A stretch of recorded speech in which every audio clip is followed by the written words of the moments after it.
Assalamualaikum warahmatullahi wabarakatuh. Bismillahirrahmanirrahim. Alhamdulillahilladzi syara'a al-ahkama wal manasik. Wassalatu wassalamu ala nabiyyina wa habibina Muhammadin alladzi qala khudhu anni manasikakum wa awdakhal manasik wa ala alihi wa sahbihi alladhina ijtahadu fid-din hatta asbahu qudwatan likulli nasik. Amma ba'd. Yang saya hormati kaum muslimin dan muslimat, para santri, para jamaah haji yang saya hormati, tamu-tamu Allah Subhanahu wa Ta'ala. Di hadapan kita ini saya ingin mengkaji kitab manasik perbandingan yang sangat simpel, praktis. Namanya kitab Qatfus Thimar bi Ahkamil Haji wal I'timar, karangannya Syekh Abdurrahman Mahmud Al-Unwani Al-Juhani. Saya pandang kitab ini simple, praktis. Padahal kita lihat kitab-kitab manasik perbandingan itu banyak yang tebal-tebal. Saya menemukan kitab manasik perbandingan, tetapi kitab ini sangat simpel, muatannya juga muatannya sangat mantap, komprehensif, persoalan-persoalan yang dibahas. Terus saya lihat metodologi penulisannya kitab ini, itu kitab dikarang sesuai dengan RPH, Rencana Perjalanan Haji. Padahal umumnya kitab-kitab manasik, kitab-kitab fikih itu dikarang sesuai dengan urutan-urutan yang sudah lazim.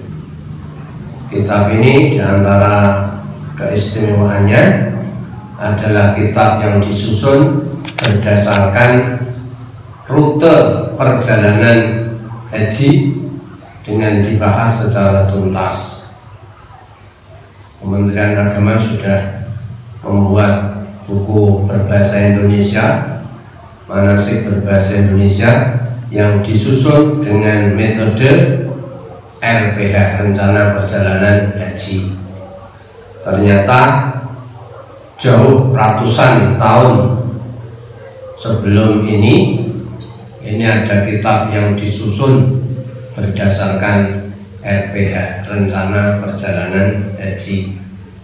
Yang dibahas pertama adalah niat, kemudian tawaf, setelah tawaf kemudian tema-tema berikutnya sesuai dengan prosedur yang dialami dalam ibadah haji. Di samping kitab ini mayoritas yang ditonjolkan adalah mazhab Syafi'i. Di akhir kitab ini dihimpun rangkuman secara bertabel manasik perbandingan, manasik lintas mazhab, dengan dibuatkan tabel-tabel yang sangat sistematis. Baik, kita mulai. Bismillahirrahmanirrahim. Alhamdulillahirabbil alamin, wassalatu wassalamu ala asrofil anbiya'i wal mursalin Sayyidina Maulana Muhammadin wa ala alihi wa sahbihi ajma'in. Qala al-musannif rahimahullahu ta'ala wa nafa'ana bihi wa a'ada alaina min barakatihi amin. Kitabul Haji wal Umrah. Kitab ini membahas tentang persoalan haji dan persoalan umrah. Huma, haji dan umrah ini bihadhil kaifiyah, dengan cara yang akan dibahas nanti, dengan cara ifrad, tamattu dan qiran. Iku min khasaisil ummah al-Muhammadiyah, termasuk salah satu keistimewaan umat Muhammad. Wal hajju, haji itu bil lughah, menurut makna bahasa, arti etimologi, al qasdu, menyengaja.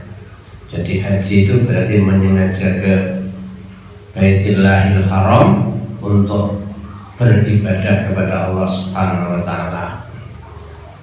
Wa fi syar'i, haji menurut pengertian syara, ismun, itu nama, li'af'alin, untuk beberapa perbuatan-perbuatan, ya'ti dzikruha, yang penjelasannya nanti akan kita bahas secara satu persatu insyaallah. Bahwa haji ini ahadu arkan Islam, salah satu rukun Islam. Di samping syahadat, salat, zakat, puasa, dan yang terakhir adalah haji. Wa dalilu ala wujubihi, adapun dalil kewajiban haji, bahwa haji itu diwajibkan ala mustati', bagi orang yang mampu. Itu dalilnya apa? Qauluhu ta'ala, firman Allah ta'ala dalam surat Ali Imran 97, walillahi 'alan nasi hijjul baiti man istata'a ilaihi sabila. Wahada, dalil ini, dalil Ali Imran 97, dalilun, itu jadi dalil, liman qala, bagi orang yang mengatakan biwujubil umrah, biwujubil haji dunal umrah, bagi yang mengatakan wajibnya haji bukan wajibnya umrah. Ulama yang mengatakan haji itu wajib, dalilnya walillahi 'alan nasi hijjul bait man istata'a ilaihi sabila. Tentu ada qaid man istata'a, bagi yang mampu. Pengertian istita'ah nanti di belakang akan dijelaskan. Wa daliluna ala rukniyatil hajj, bahwa dalil kita yang mengatakan bahwa haji itu termasuk rukun Islam, itu diambil dari hadis Ibnu Umar radhiyallahu anhu, buniyal Islamu ala khamsin, Islam itu dibangun atas 5 pilar, syahadati an la ilaha illallah, bla bla bla bla, seterusnya wa hajjil baiti man istata'a ilaihi sabila, muttafaqun alaih. Hadis itu sangat masyhur sekali. Waqat ajmal ulama, para ulama telah bersepakat ala annal hajja, bahwa sesungguhnya haji itu fardun, kewajiban, fardu, wajibun, yang wajib, ala kulli muslimin, bagi tiap-tiap orang Islam yang mempunyai sifat akilin, yang berakal.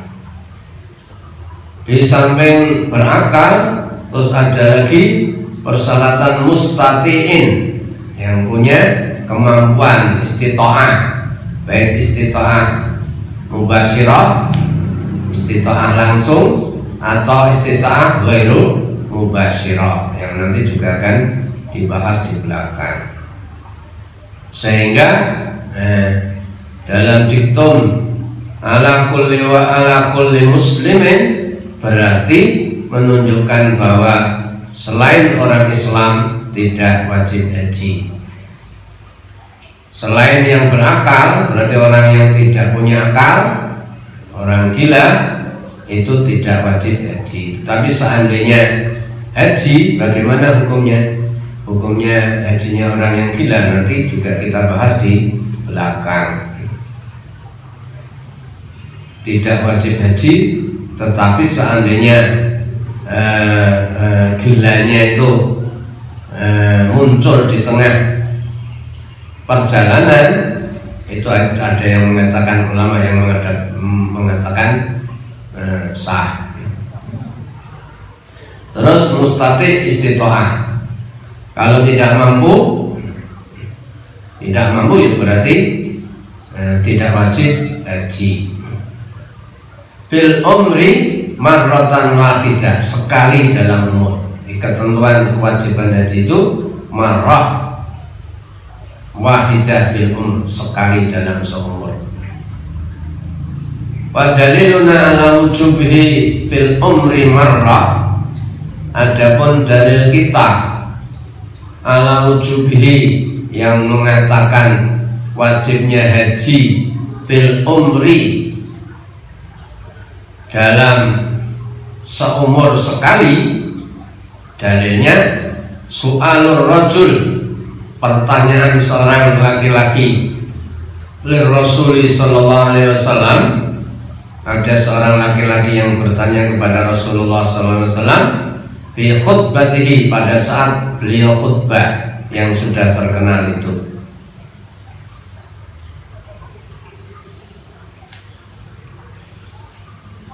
Apa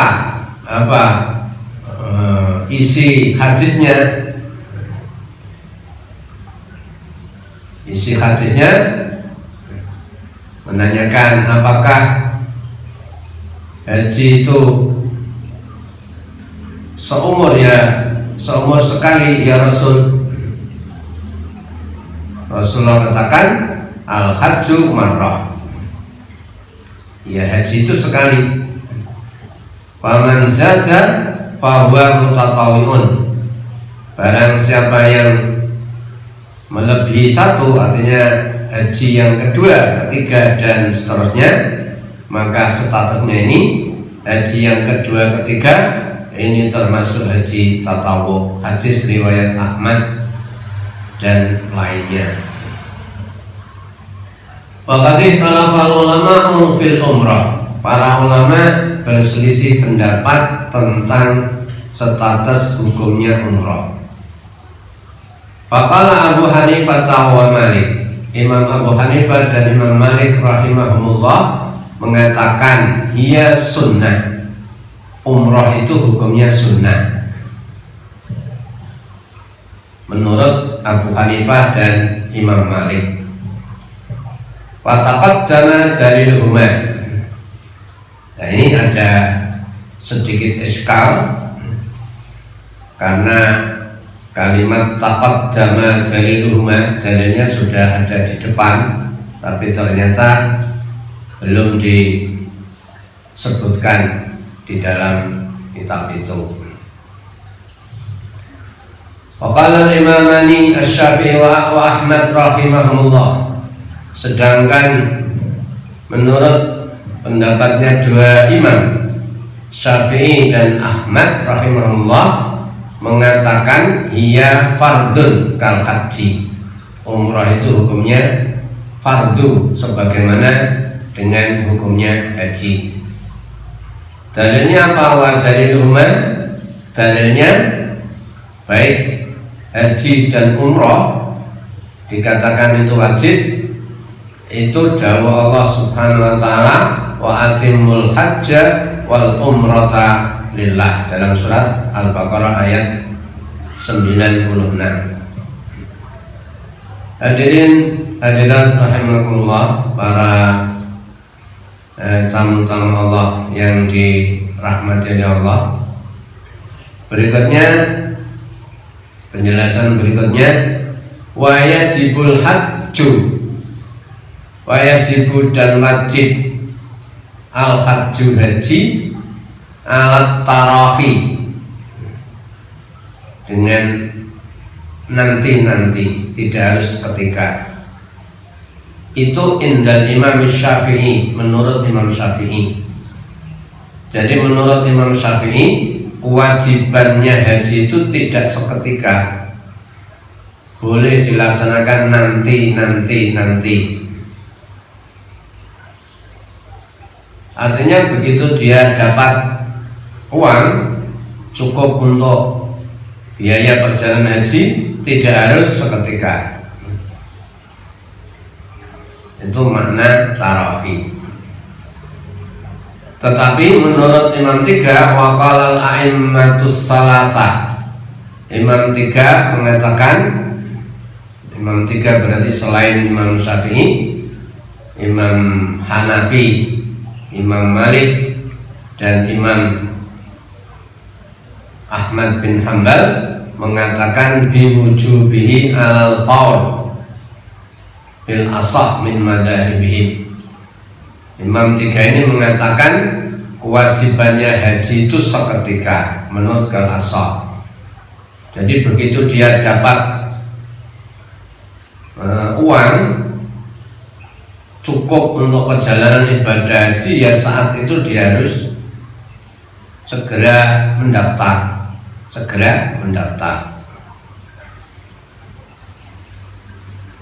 Wasababul ikhtilaf fi dzalika, sebab-sebab perselisihan mengenai haji itu seketika, sesegera mungkin atau boleh nanti. Sumber perselisihannya terdapat pada riwayatul mu'arrikhin, riwayatnya para sejarawan ahli tarikh fi nuzuli faridatil hajj, tentang turunnya ayat yang mewajibkan haji. Faman qala, bagi ulama yang mengatakan furido fis sanah at-tasi'ah awil asyirah, haji itu diwajibkan pada tahun 9 Hijriah atau 10 Hijriah, maka ulama ini aujabahu alal faur, mewajibkan secara seketika. Waqad tafaqal jami', semua sepakat dari Imam 3 itu sepakat ala wujubil azmi alal fi'li indal istita'ah. Kalau dia sudah kalau sudah istita'ah, sudah mampu, sudah ada uang untuk membayar biaya perjalanan haji, maka dia wajib berazam untuk melakukan. Harus ada tekad untuk mendaftar pada saat dia ada uang. Wahta jaidan al-qailuna bil fauriyah, ulama-ulama yang mengatakan kewajiban haji itu harus seketika, itu berhujjah juga li hadisi, berhujjah dengan hadis ini, man malaka zadan, siapa yang memiliki ongkos, warahilatan, dan kendaraan, tuballighuhu ila baitillahil haram, yang bisa dijadikan untuk bekal menuju Baitillahil Haram, walam yahujja, dalam arti cara Jawane wis duwe, wis ana duwike, wis ana kendaraane kok ora ndang haji, fala alaihi an yamuta yahudiyan aw nasraniyan. Ya tentu silahkan dia nanti kalau Allah mencabut nyawanya, malaikat Jibril mencabut nyawanya, silahkan dia mati Yahudi atau mati Nasrani. Jadi hadis ini mengintimidasi, memberikan tahdid kepada orang yang sudah cukup harta, cukup ongkosnya untuk naik haji, kendaraan juga sudah tersedia, badan sudah sehat untuk bisa sampai ke Baitillahil Haram, tetapi ditunda-tunda, dia tidak langsung haji. Ya silahkan mati Yahudi atau mati Nasrani. Hadis ini dijadikan istidlal oleh ulama tiga, Abu Hanifah, Malik, dan Ahmad bin Hambal, bahwa haji itu kalau sudah istita'ah dia harus mendaftar seketika, harus berangkat seketika. Demikian sebagai pengantar dari saya, mudah-mudahan bisa bermanfaat untuk semua. Hadanallahu wa iyyakum lima yuhibbu wa yarda. Wassalamualaikum warahmatullahi wabarakatuh.